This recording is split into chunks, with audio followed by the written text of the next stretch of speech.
Hashtag plus the videos posted here are for educational purpose only and none of you should attempt to watch it and will never take any responsibility for it. நண்பா எல்லாம் எப்படி இருக்கீங்க? இந்த வீடியோவில் என்னோடய blogger பேஜில் ஒரு post open பண்ணுறேன். உங்களுக்கு எப்படி இருக்குது என்னன்றதை பாருங்கள். அதே நேரத்தில் இது என்ன செய்யணும் அப்படின்றதையும் உங்களுக்கு சொல்கிறேன். இப்போ இந்த ஹோம் பேஜ் யூஆர்எல்லாம் நான் காப்பி எடுத்துக்கிறேன். இப்போ வந்துட்டு ஒரு நோட் பேடில் போய்ட்டு இதை நான் பேஸ்ட் பண்ணிடுறேன். பேஸ்ட் பண்ணும்போது பார்த்தீங்கன்னா இந்த போஸ்ட்டுக்கு கீழே இங்கே வந்துட்டு டேட்டு மந்த் இருக்குது. அதுக்கு கீழே பாருங்கள் திஸ் கண்டென்ட் ஸ்பான்சர்ட் பை, அதுக்கு பின்புறமாக this content sponsored by Mod அப்படின்னு சொல்லிட்டு HTMLனு சொல்லிட்டு இருக்குது. இது எதனால் உங்கள் டைட்டிலையோ டிஸ்கிரிப்ஷனையோ காட்டாமல் நீங்கள் கீழே கொடுத்துருக்கக்கூடிய ஸ்பான்சர் கண்டென்ட் அந்த இடத்துல காட்டுது. இப்படி காட்டுறதுனால உங்களுக்கு என்ன பிரச்சனை அப்படின்றத தான் ரொம்பவே டீட்டெயிலாக பார்க்க போகிறோம். அதாவது நீங்கள் வந்துட்டு உங்கள் பிளாகர் பேஜில் எந்த வித போஸ்ட் போடும்போது எந்த இதை தொடங்குறீங்க அப்படின்றது தான் முக்கியம். நீங்கள் தொடங்கக்கூடிய நேரத்தில் முடிக்கக்கூடிய போஸ்ட்டை ஆரம்பத்தில் போடக்கூடாது. உதாரணத்துக்கு உங்கள் பிளாகர் பேஜில் டைட்டிலுக்கு ரிலேட்டடாக வரக்கூடிய டாப்பிக்கில் தான் ஃபஸ்ட்டு நீங்கள் டைப் பண்ண தொடங்கணும். அப்படி டைப் பண்ணுற பட்சத்தில் அதுதான் உங்களுக்கு ஹோம் பேஜ் யூஆர்எல்லாக ஷோ ஆகும். இதே போல் உங்களுக்கு நீங்கள் கரெக்டான கண்டென்ட்டை டைப் பண்ணாமல் ஆரம்பத்தில் லாஸ்ட்டாக கொடுக்க வேண்டிய ஸ்பான்சர் கண்டென்ட் இப்படி கொடுக்குறீங்கன்ற பட்சத்தில் உங்களுக்கு போஸ்ட் எல்லாமே ப்ராப்பராக பப்ளிஷ் ஆகும். இதில் என்ன நடக்குன்னா CTRனு சொல்லுவாங்க, அதாவது ரெடியூஸ்டு கிளிக் த்ரோ ரேட்டுன்னு சொல்லுவாங்க. இது வந்துட்டு உங்களுக்கு டெவலப் ஆகாது.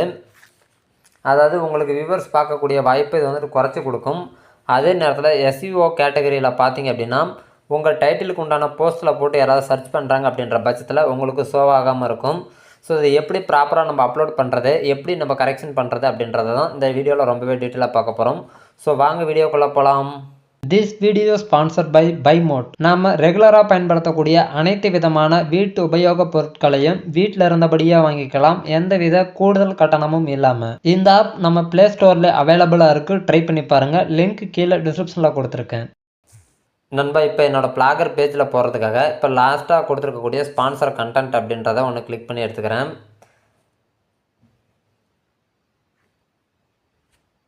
இந்த ஸ்பான்சர் கண்டென்ட்டு காப்பி எடுத்துட்டேன். இப்போ என்னோடய பிளாகர் பேஜில் ஆல்ரெடி இருக்க ரீசெண்ட் போஸ்ட்டை க்ளோஸ் பண்ணிவிட்டு புதுசாக ஒரு போஸ்ட் உருவாக்குறேன். இது வந்துட்டு இப்போ நம்ம செய்யக்கூடிய தப்புகளை நீங்கள் செய்யக்கூடாதுன்றதாக சொல்கிறேன். இப்போ ஒரு ஸ்பேஸ் விட்டுட்டு லாஸ்ட்டாக கொடுக்கக்கூடிய ஸ்பான்சர் கண்டென்ட்டை நான் ஃபஸ்ட்டில் டைப் பண்ண மாதிரி இப்போ கணக்காகிடுச்சு. இப்போ இப்படி கொடுக்கறதுனால இங்கே கொடுத்துருக்கக்கூடிய யூஆர்எல் தான், இங்கே கொடுத்துருக்கக்கூடிய டெக்ஸ்ட்டு தான் ஹோம் பேஜுக்கான யூஆர்எல்லாம் இங்கே ஷோ ஆகும். ஸோ அதே போல் கொடுக்கக்கூடாது. நீங்கள் வந்துட்டு இதை கொடுக்கக்கூடாது அப்படின்னா அந்த போஸ்ட் நான் ரிமூவ் பண்ணிடுறேன். இப்போ புதுசாக ஒரு போஸ்ட்டு க்ரியேட் பண்ணுறேன் பாருங்கள்.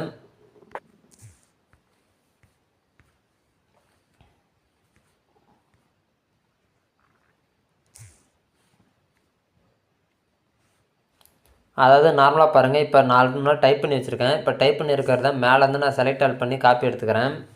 இதில் பை மோட்ன்றது நம்ம கொடுத்துருக்கக்கூடிய பேரில் லாஸ்ட்டில் தான் வரும். ஸோ அதனால் அது பிரச்சனை கிடையாது. இப்போ பாருங்கள் காப்பி அப்படின்றத எடுத்துக்கிட்டேன்.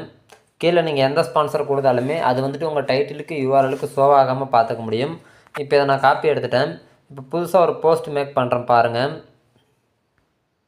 இப்போ நான் இதில் பேஸ்ட்டுன்றதை கொடுக்கும்போது இதில் இந்த ஸ்பான்சர் கண்டென்ட் இடத்துல வந்துட்டு உங்களுக்கு பை மோட் அப்படின்றது உங்களுக்கு ஃபஸ்ட்டில் ஷோ ஆகாது.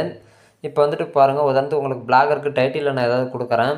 இப்போ பிளாகர் அப்படின்றத டைட்டிலாக கொடுக்குறேன் உதாரணத்துக்கு. இப்போ இதை நான் பப்ளிஷ் கொடுத்துட்றேன். இப்போ இதோட யூஆர்எல் எடுத்து அது கூட கம்பேர் பண்ணி பார்ப்போம் எப்படி இருக்குன்றத. இப்போ இதோட யூஆர்எல் எடுத்துக்கிறேன்.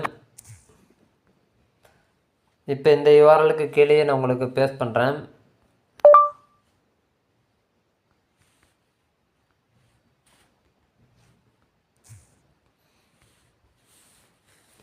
இப்போ இதில் பார்த்தீங்கன்னா இதோட டைட்டில் என்னவோ பிளாகர் அப்படின்னு போட்டு ஸ்லாஷ் போட்டு 3 தான் போட்டு அண்டர்லைன் போட்டு 3 தான் போட்டிருக்கு.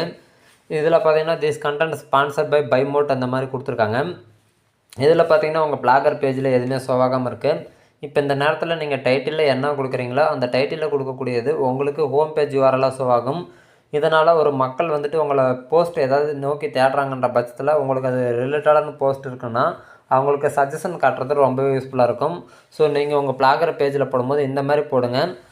இறுதியாக கொடுக்கக்கூடிய ஸ்பான்சர் கண்டென்ட்டை ஆரம்பத்தில் கொடுக்காதீங்க. அப்படி கொடுக்கறதுனால உங்கள் போஸ்ட்டுக்கான வியூஸ் வர்றது ரொம்பவே டல்லாகும். ஸோ இந்த வீடியோ யூஸ்ஃபுல்லாக இருக்குன்ற பட்சத்தில் நம்ம பேஜை ஃபாலோ பண்ணிக்கோங்க. ஃபியூச்சர் அப்டேட்டை மிஸ் பண்ணாமல் தெரிஞ்சுக்கலாம். நன்றி நண்பா.